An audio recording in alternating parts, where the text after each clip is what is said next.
આમંત્રણ આપો છો તમે? આમંત્રણ આપી છે. આવો લડવા અલ્પેશભાઈનો પે આવે તો અમે એનાથી બીતા નથી. અમારા બેનર તોડ્યા ગણેશભાઈના, ગાડીઓ માથે ચડાવી. ગણેશભાઈ ગોંડલના નેતા નથી પણ ગોંડલના બેટા હે.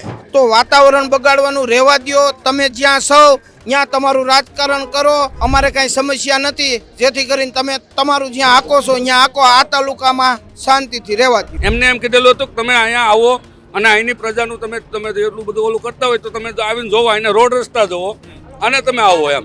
અને આ તો બધું કરોડી મરોડી અને જ્ઞાતિવાદ તરફ એક બાજુ લઈ જવાના પ્રયાસ કરેલા. એમના હાથેથી એમની ગાડીના કાચ ફોડી ને એ લોકોએ અમારી ઉપર નામ ચોડાવ્યું છે.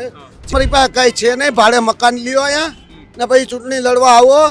તમે શું તમારા હોય એટલા લઈને આવો. એની ગાડી તમે જોઈ છે. ઈરાદાપૂર્વક એને આગળના ભાગમાં હિન્દુત્વના બોર્ડ માર્યા. આમાં હિન્દુ મુસ્લિમની કેવી કોઈ વાત હતી નહીં. એને એવું છે કે અહીંયા 1 લાખ લેવા પટેલ છે એટલે અહીંયા લેવા પટેલના જ હોવા જોઈએ. ગણેશ જયરાસિંહને કેમ ડેમેજ કરવા? ભગવતસિંહની ભૂમિ ગોંડલ પર ઉપસ્થિત છું અને મારી પાછળના દ્રશ્યોમાં આપને હું બતાવી દઉં. એશિયાની સૌથી મોટી એપીએમસી ગોંડલ એપીએમસી છે ને. અહીંયા તમામ આ લોકો ગોંડલ એપીએમસીના લોકો અને ગોંડલના લોકો અહીંયા ઉપસ્થિત છે. થોડી વાર પહેલાં જ અહીંથી અલ્પેશ કથિરિયા, જિગીશા પટેલ અને સાથે જ એ તમામ પાટીદાર સમાજના જે આગેવાનોનો કાફલો નીકળ્યો હતો અને તમામ લોકો હજુ પણ એ કાફલાનો પણ વિરોધ કરી રહ્યા છે. આમની ગોંડલના લોકો સાથે જ વાતચીત કરવી, ગોંડલના લોકો સાથે જ સમજીએ શું છે આખી ઘટના. શું આખી ઘટના ગોંડલની અંદર, કેમ આજે આખું ગોંડલ, સમગ્ર ગોંડલ આજે વિરોધની અંદર મેદાને હતું? ગોંડલની અંદર છેલ્લા 1.5 મહિનાથી 400-500 કિલોમીટરથી દૂર બેઠેલા હવે શાંતિ જેવું જે વાતાવરણ હતું એને ટૂંકું ને ટસ કે વાતાવરણ બગાડવાનો પ્રયત્ન, જ્ઞાતિવાદ, જાતિવાદ, પટેલો, અન્ય સમાજો સામે બાંધે અને અમારા ધારાસભ્ય શ્રી જયરાજસિંહ પરિવારને ડેમેજ કરવાની ખૂબ કોશિશ કરવામાં આવી અને એના પરિવાર દ્વારા કોઈને કોઈ જગ્યાએ માથાકૂટ થાય, ડખો થાય અને એ પરિવાર ડેમેજ થાય એવો પ્રયત્ન પાટીદાર સમાજના આગેવાનો દ્વારા 400 કિલોમીટર દૂરથી કરવામાં આવતો હતો. એના અનુસંધાને આજ સ્વયંભૂ ગોંડલ તાલુકાની અંદર હું માનું છું ત્યાં સુધી શહેર વિસ્તાર તેમજ ગ્રામ્ય વિસ્તારમાંથી 25,000 થી 50,000 લોકો દ્વારા અલ્પેશ કથિરિયાનો કારા વાવટા ફરકાવીને અને વિરોધ કરવામાં આવ્યો છે કે આ તાલુકો શાંતિમય અને સુખમય છે. તો વાતાવરણ બગાડવાનું રહેવા દ્યો. તમે જ્યાં સૌ ત્યાં તમારું રાજકારણ કરો. અહીંયા અમારા તાલુકાની અંદર કોઈ પણ પ્રકારની અમારે કાંઈ સમસ્યા નથી. જેથી કરીને તમે તમારું જ્યાં આકો છો ત્યાં આકો. આ તાલુકામાં શાંતિથી રહેવા દ્યો. ગોંડલની અંદર એવું પાટીદાર સમાજના આગેવાનો કહી રહ્યા છે કે ગોંડલમાં પાટીદારો જે છે એ સુરક્ષિત નથી, એટલા માટે અમે ગોંડલ આજે આવ્યા હતા. પાટીદાર જ બોલે છે ને, બધા પાટીદાર જ બોલે છે. એમાં ક્ષત્રિય સમાજ કોઈ બોલતું નથી, કોઈ જાતનું કઈ નથી. કોઈ પણ જગ્યાએ કઈ પડ્યું એ બધું એના ઉપર જ કરે છે. બોલો. હાલ અહીંયા તમામ આ લોકો ઉપસ્થિત છે તેમની સાથે.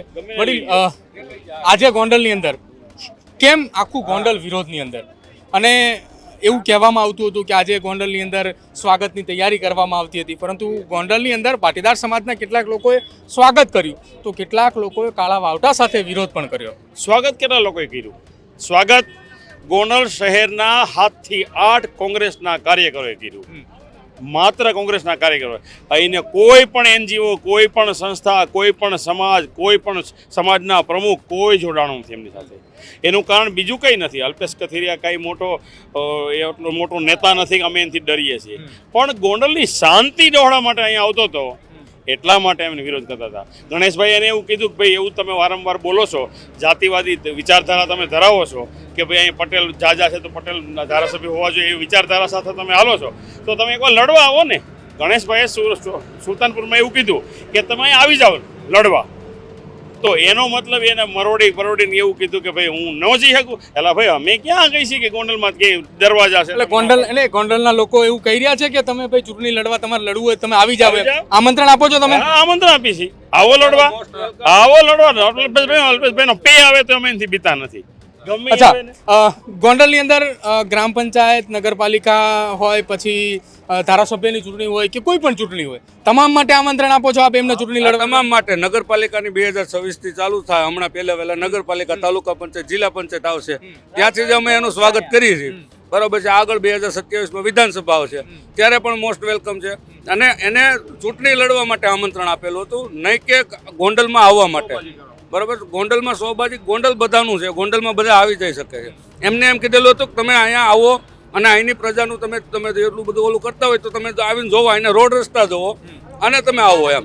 અને આ તો બધું કરોડી મરોડી અને જ્ઞાતિવાદ તરફ એક બાજુ લઈ જવાના પ્રયાસ કરેલા છે. અચ્છા, આજે જ્યારે એ લોકો આશાપુરા ચોકડીથી અંદર ગોંડલની અંદર પ્રવેશ કર્યો ત્યારે એમને એવું કીધું કે અમારી ગાડી ઉપર હુમલો થયો, ગાડીઓના કાચ તૂટ્યા, આવી પ્રકારની વાત થઈ. કેટલાક લોકોએ એવું પણ કહ્યું કે અમને રિવોલ્વર બતાવીને અમને ડરાવવામાં આવ્યા. જે લોકો આવ્યા હતા એ તમામ પાટીદાર સમાજના આગેવાનો હતા, પાટીદાર સમાજના લોકો હતા. તમે પણ પાટીદાર સમાજમાંથી ગોંડલની અંદરથી આવો છો, શું કહેશો તમે? એ તદ્દન બધી ખોટી વાત છે. પહેલા એ લોકોએ ચાલુ કર્યું હતું, સવારે 9 વાગે કોંગ્રેસના કાર્યકર્તાએ અમારા બેનર ફાડ્યા. અમે તો શાંતિના માહોલ સાથે એનો વિરોધ પ્રદર્શન કરતા હતા. અમારે કોઈ કાકરી સારો કરવાનો ઈરાદો નહોતો. પેલા એને સીધી શરૂઆત એને કરી. એને પેલા અમારા બેનર તો એના ગણેશભાઈના ગાડીઓ માથે ચડાવી અને ગાડીઓ પણ તમારી માથે ચડાવવાની કોશિશ કરવા, એના પુરાવા અમારી પાસે તમામ વિડીયો છે. બેનર તોડ્યા એનો વિડીયો છે, અમારી ગાડી માથે ચડાવી એનો વિડીયો છે. પછી અમારા કાર્યકર્તાના કાચ તોડ્યા અને એ કાચ તોડ્યા એ અમે કોઈ બીજા કોઈના કાચ ન તોડ્યા. એ કોંગ્રેસના જે બહારથી કાર્યકર્તા આવ્યા હતા ને પ્રયાસ કરી રહ્યા છે. અમે અહીંયા શાંતિથી વિરોધ પ્રદર્શન કરી રહ્યા હતા અને અમારી માથે અમારે જાનના જોખમે અહીંથી ભાગીને નીકળ્યા છે. શું ઘટના આખી, એક મિનિટ, શું ઘટના બની હતી આખી જ્યારે તમે ત્યાં નજરે જોઈ એ દરમિયાન? અમારી નજરે એવું જોયું, એ લોકોએ હાઈવે ઉપર એમના હાથેથી એમની ગાડીના કાચ ફોડી ને એ લોકોએ અમારી ઉપર નામ ચોડાવ્યું છે. જે તે સમયે કોંગ્રેસના મિત્રો બેનર ફાડવા નીકળ્યા હતા, ગાડીઓ અમારા કાર્યકર માથે ચડાવી દીધી. ને બીજી જો નેતાગીરીની વાત હોય તો એ લોકો ભેગા 7 જણા જ હતા. અમારા ભેગા અત્યારે જે હતા એ બધા મતદારો હતા. એના એ આવ્યા એ જે બધા બહારના માણસો હતા, કોઈ મતદારો નહોતો. આયા જે હતા જયરાજસિંહ જાડેજાના સમર્થનમાં, કોઈએ જયરાજસિંહે કોઈને બોલાવ્યા નથી.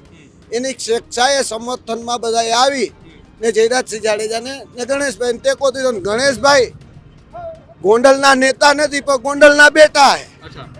ગોંડલની અંદર એની એવી હૂપ છે કે રાતે 2 વાગે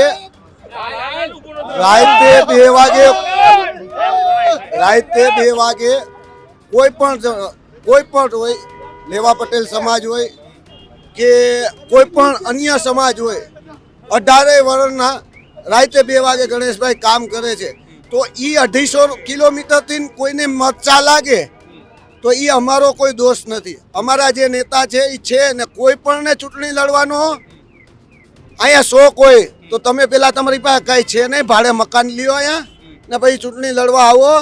તમે શું તમારા હોય એટલા લઈને આવો, અમે ચૂંટણી લડવા તમારી સાથે તૈયાર છે.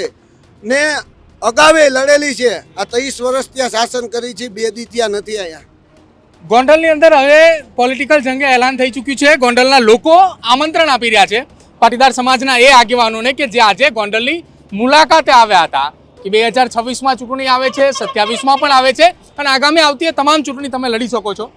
શું કહેવા માંગતા હતા તમે? કંઈ નહીં, અમે એટલું જ કહેવા માગીએ છીએ કે એની ગાડી તમે જોઈ છે. ઈરાદાપૂર્વક એને આગળના ભાગમાં હિન્દુત્વના બોર્ડ માર્યા. આમાં હિન્દુ મુસ્લિમની કેવી કોઈ વાત હતી નહીં. એને ઈરાદાપૂર્વક એવું કરાવવું હતું કે અમે લોકો એને કાંઈક ડિસ્ટર્બ કરીએ એટલે એ વાતને એને હિન્દુ મુસ્લિમ તરફ લઈ જવા માટેનો પ્રયત્ન. એની ગાડીમાં રેગ્યુલર હિન્દુત્વનું બોર્ડ નથી મારતા. આજે ઈરાદાપૂર્વક માર્યું એ ટૂંકમાં એની એક જ નેમ છે કે જાતિવાદી માનસિકતા ધરાવે છે. એને એવું છે કે અહીંયા 1 લાખ લેવા પટેલ છે એટલે અહીંયા લેવા પટેલના જ હોવા જોઈએ, ગણેશ જયરાજસિંહને કેમ ડેમેજ કરવા. હવે પ્રજા એની સાથે છે, લેવા પાટીદાર સમાજના તમામ આગેવાનો એમની સાથે છે. કારણ કે અહીંયા તો અમારે સેફટી જોઈ છે, અમારે એની સાથે એટલો સંબંધ છે કાંઈ એવું બનાવ બન્યો તો રાતે એ 2 બાપ દીકરો અમારે ત્યાં હાજર થાય છે. એટલે આ સ્વયંભૂ જુવાળ છે, ગણેશ સાથેનો પ્રેમ છે. એ માણસ દોડવા માટે ગોંડલનું વાતાવરણ કઈ રીતે દોડી શકાય આ બધાય પ્રયત્નો સામદામ દંડ કર્યા. એટલા માટે અહીંયા આગળ હિન્દુત્વનું બોર્ડ લઈને આવ્યા. અચ્છા, સમયાંતરે ગોંડલ આવવાની વાત કરી છે. હજુ પણ આગામી સમયમાં ગોંડલમાં બીજા પાટીદાર સમાજના આગેવાન આવશે. સ્વાગત હવે કેવું કરવામાં આવશે? કઈ નહીં, અમારે ગોંડલમાં કે તાળા નથી, ભલે આવે. આ તો એને કીધું હતું કે હું આવું છું, તમે કેટલીક સ્વાગતની તૈયારી કરો. એટલે અમે તૈયારી કરી. એને સ્વાગતની તૈયારી કરી, અમે તૈયારી કરી. આવો ભાઈ, અમે કાળાથી તમારું સ્વાગત કરીએ. અમારી પાસે માળા નહોતી, અમારી પાસે કાળા સ્વાગત. કહેવાનો મતલબ એ છે કે એને દોડવું છે પણ ગોંડલના લોકો દોડાવા નહીં દે. અહીંયા દરેક વર્ણના 18 વર્ણના લોકો જયરાજસિંહ જાડેજા પારિવારિક જોડાયેલા છે. તમે સવારના 8 વાગ્યાથી અહીંયા ફરો છો, તમે જોયું હશે 20,000 જેટલા માણસો ગોંડલ શહેરમાં ફરતા હતા. નોખા નોખા ચોકમાં બધા ઊભા હતા. એણે આખા રૂટ ફેરવી નાખ્યા. એણે આમ જવાનું હતું મોવિયા એ બાજુ બધું બંધ કરી દીધું. ન્યાય ઊભા હતા 5,000 માણસો. એને જવાનું હતું ઉદ્યોગ ભારતી, ત્યાં બંધ કરી દીધું. એને દેખાણું, એને ખબર પડી. એને અહીંયા કોલેજ ચોકમાં આવ્યો તો ખબર પડે કે મેદની જોત ને તો એને ખબર પડે કે એમાંથી બહાર કેમ નીકળવું.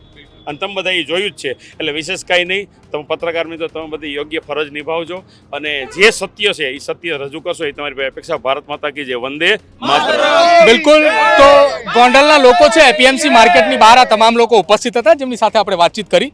તમામનું એવું કેવું છે કે ગણેશ ગોંડલ એ ગોંડલના નેતા નથી, ગોંડલના દીકરા છે. રાત્રે 2 વાગ્યાનો હોંકારો છે અને ગોંડલની અંદર 30 વર્ષથી તેમનું શાસન છે. પાટીદાર સમાજ એ શાસનથી ખુશ છે અને પાટીદાર સમાજ અને ક્ષત્રિય સમાજ બંને સાથે છે. આ 250-300 કિલોમીટર 400 કિલોમીટર દૂરથી જાતિવાદી માનસિકતા ધરાવતા લોકો અહીંયા જે આવ્યા હતા તેના કારણે શાંતિ ડહોળવાનો પ્રયત્ન એ ગોંડલની અંદર કરવામાં આવ્યા હોવાના આક્ષેપો ગોંડલના લોકોએ લગાવ્યો છે. તમારું શું માનવું છે ગોંડલના લોકોના આક્ષેપને લઈને તે ખાસ અમારા કમેન્ટ સેક્શનમાં જરૂર જણાવજો. જોતા રહેજો ન્યૂઝરૂમ. નમસ્કાર.